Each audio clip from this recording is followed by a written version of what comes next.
واپس چلے جاؤ، کہاں اسلام کا نگری میں ماتم کرنے آئے ہو۔ پنل یہ ریت کے ذرے، یہ خواہش کے فرشتے ہیں جو اندیکھے پروں کے زوم میں ٹیلوں کے سینوں سے اڑانے چاہتے ہیں پار نیلے آسمانوں کی۔ انہیں کیا علم کہ وہ پار تیرے کیچ کے جیسا۔ یہ اونٹوں کی قطاریں میرے اشکوں کی قطاریں ہیں، جو میرے گال کے صحرا کے ٹیلے سے گزرتی ہیں تو میرے دہن کے سوکھے کنویں تک رینگ جاتی ہیں۔ انہیں کیا علم کہ سوکھا کنواں بھمبور کے جیسا۔ پنل یہ ریت کے ٹیلے، یہ احرام حقیقت ہیں، نہ جانے کتنے احراموں تلے قبر محبت ہے، کہاں اسلام کا نگری میں ماتم کرنے آئے ہو۔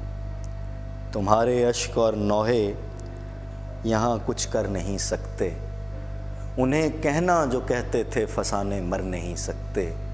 انہیں کہنا کہ وہ سسی جو آدم جام زادی تھی، جسے دل نے صدا دی تھی، جو اشکوں کی منادی تھی، وہ سسی ہجر کی رسی پہ لٹکی مر گئی کب سے۔ طلاقیں لے کے پردیسی سہاگن گھر گئی کب سے۔ یہاں کوئی نہیں رہتا سوائے ریگ بسمل کے، پنل واپس چلے جاؤ۔ یہاں اندھی ہوائیں ٹھوکریں کھاتی ہیں ٹیلوں سے، بتا دیتی ہیں جانے کون سے بے نام قاتل کے۔ یہاں کوئی نہیں رہتا سوائے ریگ بسمل کے، پنل واپس چلے جاؤ۔ واہ عمران بھائی، کیا خوبصورت نظم۔ اچھا سامعین، ہم آج اپنے اس پروگرام کو تھوڑا سا یونیک اس طریقے سے بنا رہے ہیں کہ آج ہم نے خصوصاً عمران بھائی کو یہاں پر دعوت دی ہے، چونکہ آپ گورنمنٹ کالج یونیورسٹی میں لیکچرار ہیں اور اس کے علاوہ حالیہ اور پرانی شاعری پر بھی، آپ کی کلاسیکل شاعری پر بھی گہری نظر ہے۔ ہم آج سوال عمران بھائی آپ سے کرنا چاہتے ہیں، وہ یہ ہے کہ اگر کسی شخص کو یہ لگے کہ اس میں ایک خداداد صلاحیت ہے شعر کہنے کی، تو اس کی ریاضت کس طریقے سے ہو، اور وہ کون سے ایسے اسرار و رموز ہیں جو اسے سیکھنے پڑتے ہیں شعر کہنے سے پہلے؟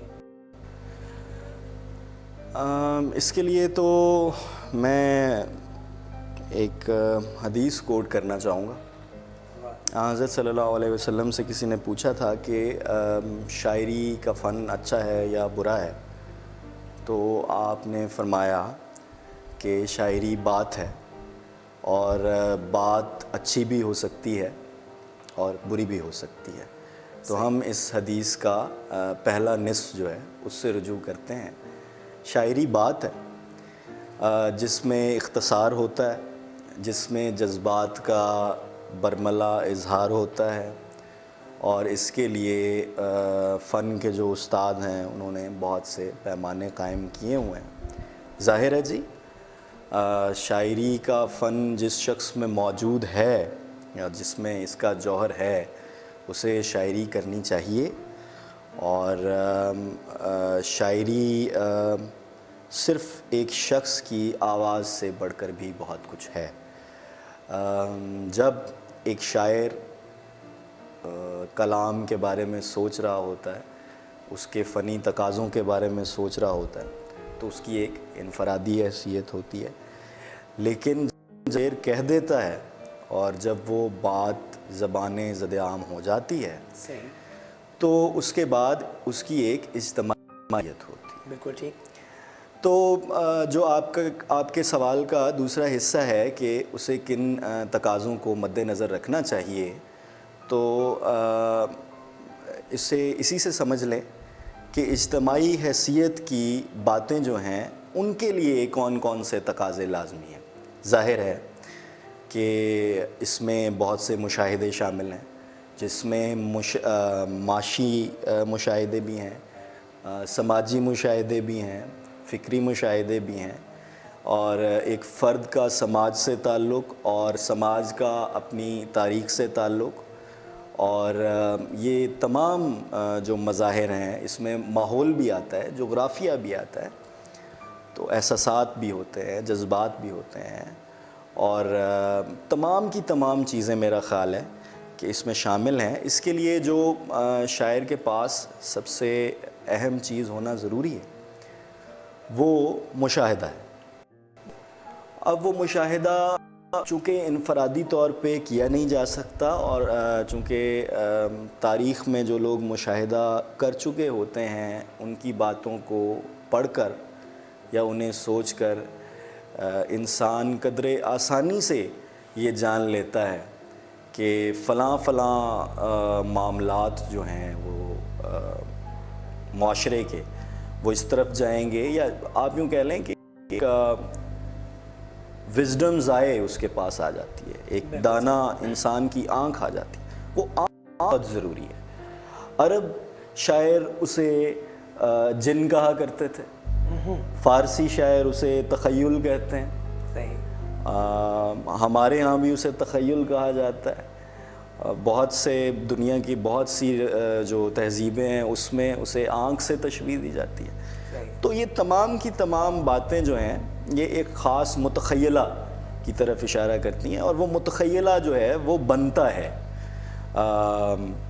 کچھ اس میں کہہ سکتے ہیں آپ کہ انسان کی تربیت بھی ہوتی ہوگی معاشرتی طور پہ، لیکن انسان خود کو ڈھالتا ہے، اور وہ جو ڈھلنا ہے، وہ جو کوزہ گری ہے، وہ شاعری کے لیے بہت ضروری ہے. بالکل صحیح.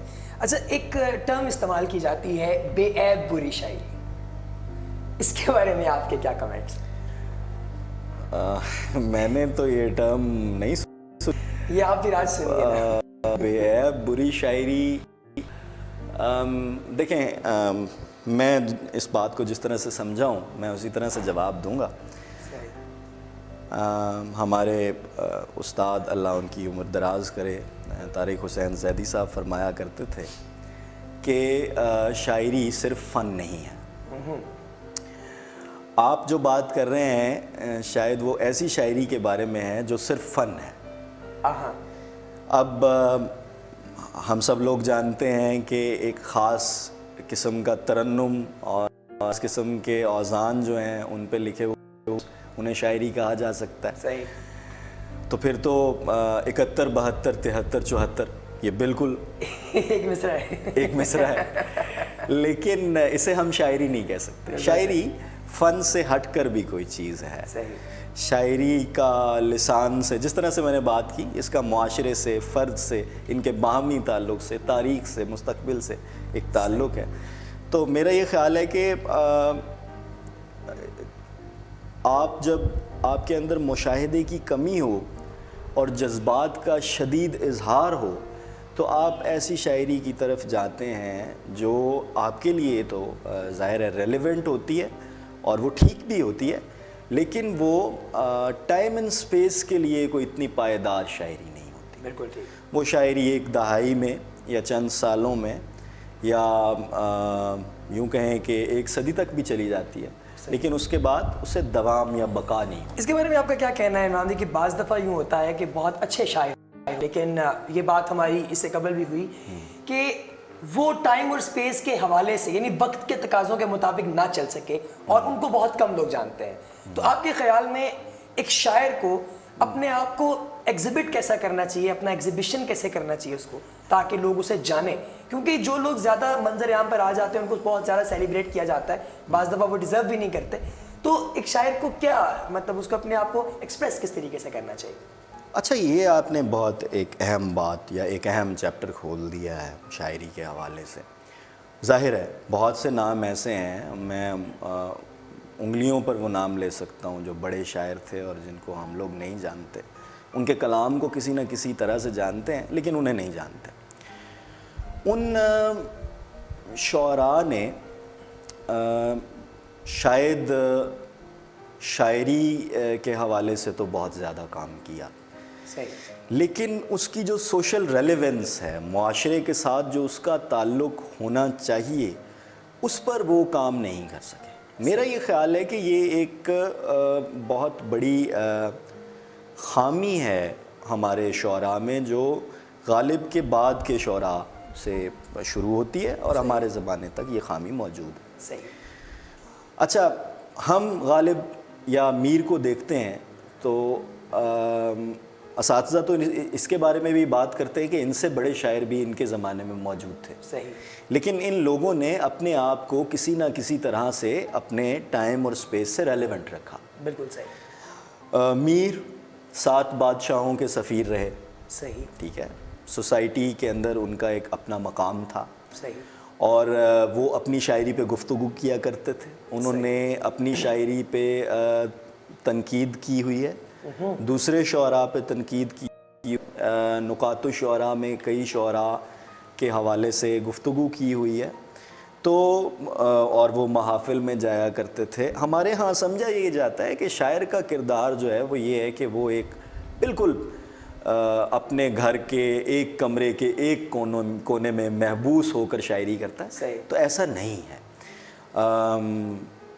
میں یہ کہہ لوں گا کہ شاید ان لوگوں نے ان شعراء کو جس طرح سے دیکھنے کی کوشش کی وہ نقطہ نظر میں تھوڑا سا فرق آ گیا ہوگا. غالب اپنے دور کے بڑے سوشل شاعر ہیں. صحیح. غالب دربار میں جاتے تھے. غالب اس وقت کے انگریز حکمرانوں کے ساتھ ان کا ایک خاص تعلق تھا. صحیح. اور فکر و فن پہ وہ لوگ باتیں کیا کرتے تھے.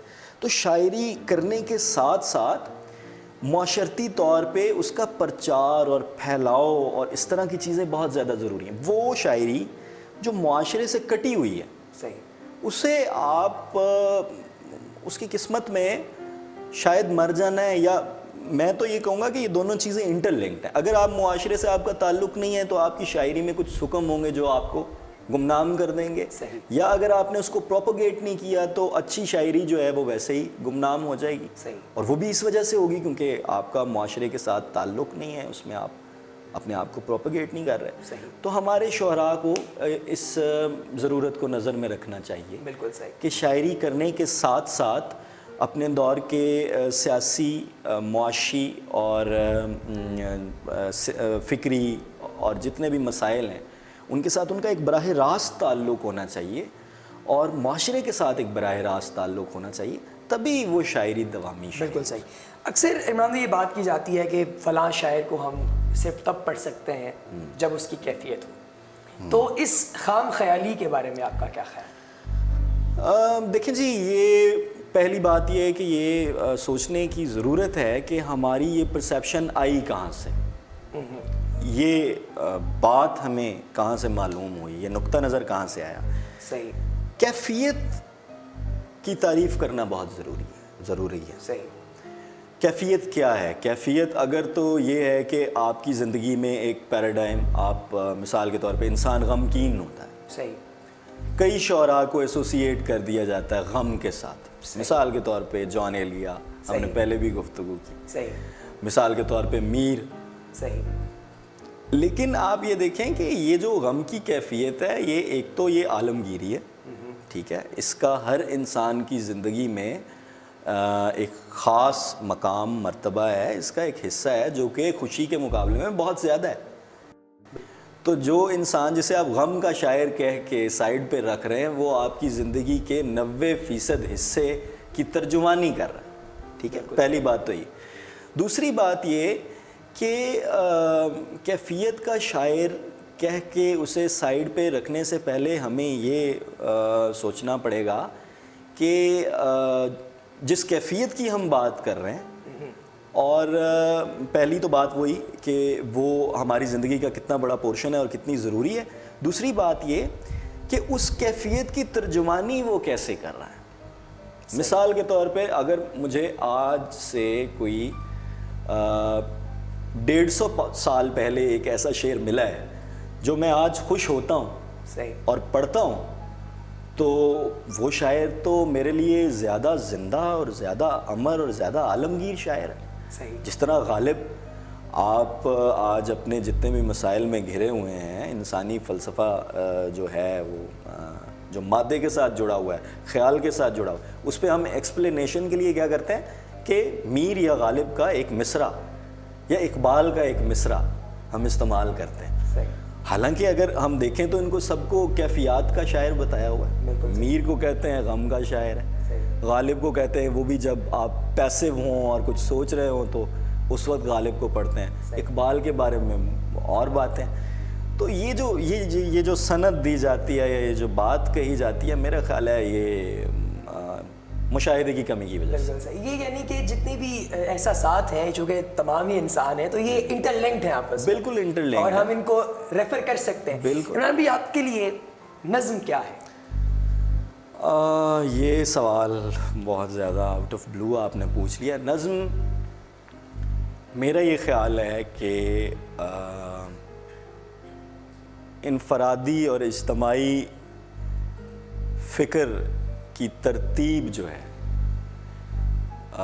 اس پر بنے ہوئے الفاظ کا نام۔ کیا بات ہے، واہ! اور یہ شاید میں نے ابھی سوچا ہے، ہو سکتا ہے کہ میں اس سے کانٹرڈکٹ کر دوں بعد میں، صحیح، لیکن میرا ابھی میں یہ سوچ رہا ہوں کہ نظم یہ چیز یعنی کہ اس کیفیت میں آپ یہ کہہ رہے ہیں؟ نہیں، اس کہا جا سکتا ہے، بالکل صحیح، بالکل کہا جا سکتا ہے۔ صحیح، تو نظم جو ہے وہ، اچھا اس کے لیے یہ سمجھنے کی ضرورت یہ ہے کہ نظم کو آپ کس چیز کے کمپیریزن کے طور پہ پیش کر رہے ہیں۔ اگر آپ اسے غزل کے کمپیریزن کے طور پہ پیش کر رہے ہیں تو میں پھر وہی بات کرنا چاہوں گا کہ شاعری بات ہے، صحیح، اور شعر کی اپنی ایک خوبی اور ایک خصوصیت ہے۔ شعر کبھی نہیں مرے گا، آپ یہ سمجھ لیں۔ نظم جہاں مرضی پہنچ جائے، حالانکہ میں بنیادی طور پہ نظم کا شاعر ہوں، بات جتنی مختصر ہوتی ہے صحیح، اور جتنی جامع ہوتی ہے اسے اتنی ہی زیادہ اپریسیشن ملتی ہے، اور وہ اتنی زیادہ اس کا جو ہے وہ کیا کہہ سکتے ہیں، تھرو ہوتا ہے۔ بالکل صحیح۔ تو اختصار کی اپنی ایک خوبی ہے، اور طوالت کی اور چیزوں کو کھول کے بیان کرنے کی اپنی ایک یعنی نظم جو ہے اگر وہ غزل جتنا مقام حاصل نہیں کر پائی تو اس کی بنیادی وجوہات میں سے ایک وجہ یہ ہے، یا شاید سب سے بڑی وجہ کہ نظم کافی طویل ہوتی ہے۔ نہیں، یہ نہیں کہا جا سکتا۔ دیکھیں نظم کس طرح نہیں، مطلب اب آپ کی جو مثنویاں ہیں جتنی بھی، وہ جو ہندوستان میں جب اردو آئی تو دکن سے لے کے پھر دہلی تک، اور دہلی سے چکوال، اور یہ جتنے بھی پشاور وغیرہ تک اور بلوچستان تک، یہ جتنے بھی شاعر پرانے ہیں، اگر ہم مغلیہ دور کے دیکھ لیں یا ان سے پہلے دیکھ لیں، صحیح، تو وہ طویل نظم کے حوالے سے مشہور تھے، صحیح، جو مثنوی کے طور پہ جانی جاتی۔ صحیح۔ تو نظم تو ہمیشہ سے ایک شکل میں نے جس طرح سے آپ سے بات کی نا کہ طوالت کا اپنا حسن ہے، بالکل صحیح، طویل بیان کا اپنا حسن ہے، مختصر بیان کا اپنا حسن ہے، صحیح، اور غزل اور نظم یہ دونوں اپنی اپنی جگہ پر اہم ہیں اور خصوصیات رکھتی ہیں علیحدہ علیحدہ۔ بالکل صحیح ہو گیا۔ عمران بھائی ایک آخری سوال آپ سے ہمارا یہ ہے کہ وہ لوگ جو نظم لکھنا چاہتے ہیں، آپ نے شروع میں بات ویسے قصہ مختصر ختم کر ہی دی تھی بتا کے مشاہدے وغیرہ کے بارے میں، تو آپ کیا ان کو پیغام دینا چاہتے ہیں کہ ان کو کن بنیادوں پر جو ہے وہ اپنے اس فن کو قائم کرنا چاہیے تاکہ ان کو زیادہ لوگوں کی تنقید کا سامنا نہ کرنا پڑے، اصل تنقید کا؟ میرا تو خیال ہے، میں تو خود ابھی طالب علم ہوں، سند دینا یا انہیں نصیحت کرنا تو بہت عجیب سی بات ہو جائے گی، مشورہ دے سکتا ہوں۔ صحیح، میرا مشورہ یہ ہے کہ مشاہدہ زیادہ سے زیادہ کریں، مطالعہ زیادہ سے زیادہ کریں۔ صحیح، مطالعہ اور مشاہدہ یہ دو علیحدہ چیزیں نہیں ہیں۔ صحیح، مطالعے کا بنیادی مقصد بھی اپنے سے پہلے گزرے ہوئے لوگوں کے مشاہدے سے مشورہ کرنا ہے۔ صحیح، مشاہدہ جو ہے اسے زیادہ سے زیادہ کریں، اور مشاہدہ ہی اس طرح سے میں نے آپ کو بتایا تھا کہ ان کے جن کو یا ان کے تخیل کو یا متخیلہ کو جو ہے وہ ایک طرف ہو دے گا، جسے لانجائنس کہتا ہے کہ آپ کو شاعری کرتے وقت اپنے ٹائم اور سپیس سے علیحدہ کسی جگہ پر کھڑے ہو کر دوبارہ نظر دوڑانی پڑتی ہے یا دوبارہ نظر کرنی پڑتی ہے صحیح، اپنے اوپر، صحیح، اور پھر آپ اپنے آپ کو ایک ماحول میں دیکھتے ہیں، بالکل صحیح، اور معاشرے کو بھی دیکھتے ہیں، اور ساری اپنے سے جڑی ہوئی حقیقتوں کو دیکھتے ہیں، اور شاعری جو ہے صحیح، وہ ہوتی ہے۔ تو مشورہ یہی ہے کہ مشاہدہ کریں، بالکل صحیح، جس طرح سے وہ میر صاحب کے والد نے انہیں نصیحت کی تھی کہ بیٹا عشق کیا کرو، واہ! تو یہ بھی میں تو کہوں گا کہ مشاہدے کی ایک انتہائی ہے۔ یعنی آپ ان کو عشق کی طرف بھی راغب کر رہے ہیں؟ ہاں اگر وہ عشق جو ہے وہ مسلسل مشاہدے کا نام ہے تو پھر ہونا چاہیے. تو وہ بالکل ہونا چاہیے. بالکل صحیح, بالکل صحیح. تو عمران دی, چونکہ ہمارا وقت مختصر ہے, تو آخر میں چونکہ ابھی ہم نے بات جو کی, آپ مشورہ دے رہے تھے, تو آپ کی ایک نظم ہے آپ کی اجازت سے, فن کا پہلا سبق. تو میں چاہتا ہوں آپ یہ ہمارے ان تمام ابھرتے ہوئے شعراء کو ڈیڈیکیٹ کر کے ہمارے سامعین کے گوش گزار کریں. جی ضرور, یہ بہت پرانی نظم ہے میری. کیا تناؤ کی گھڑی ہے بربتوں کے تار پر, انگلیوں کو کیا پتہ. کیا تناؤ کی گھڑی ہے بربتوں کے تار پر, انگلیوں کو کیا پتہ. دائرہ در دائرہ جو قید ہے موجود پر, خواہشوں کو کیا پتہ. خواہشیں جو راہبوں کے دل کو گھائل کر گئیں, انگلیاں جو اس مہے کامل کو گھائل کر گئیں. خواہشیں اور انگلیاں تو درد کی طالب نہیں, المیاں یہ ہے کہ ظالم ظلم کا موجب نہیں. المیاں یہ ہے کہ ظالم ظلم کا موجب نہیں. المیاں یہ ہے کہ فن ہے سوز کا دریوزہ گر. یہ تخیل گل ہے جو پھوٹا ہے غم کی شاخ پر. درد جو دل پر لگی ہے لفظ کی محبوب ہے.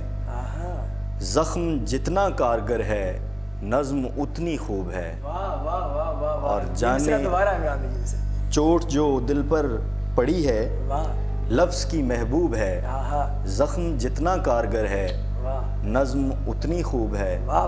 اور جانے کس دم پر دھڑکتا ہے قلم اظہار کا.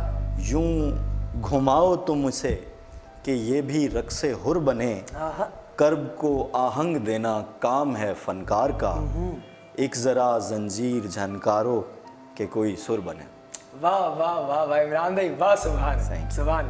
سر آپ کا بہت شکریہ ہمارے پروگرام میں تشریف لانے پر. اردو پوائنٹ کی پوری ٹیم کی جانب سے ہم آپ کے تہہ دل سے شکر گزار ہیں. ناظرین, آپ دیکھ رہے تھے اور سن رہے تھے جناب عمران فیروز کے تخیلات, آپ کے خیالات, آپ کا اظہار, اور ہمارے پروگرام کے بارے میں آپ ہمیں اپنی قیمتی رائے سے ضرور آگاہ کیجیے گا. آپ کی سماعتوں کا بہت شکریہ. السلام علیکم.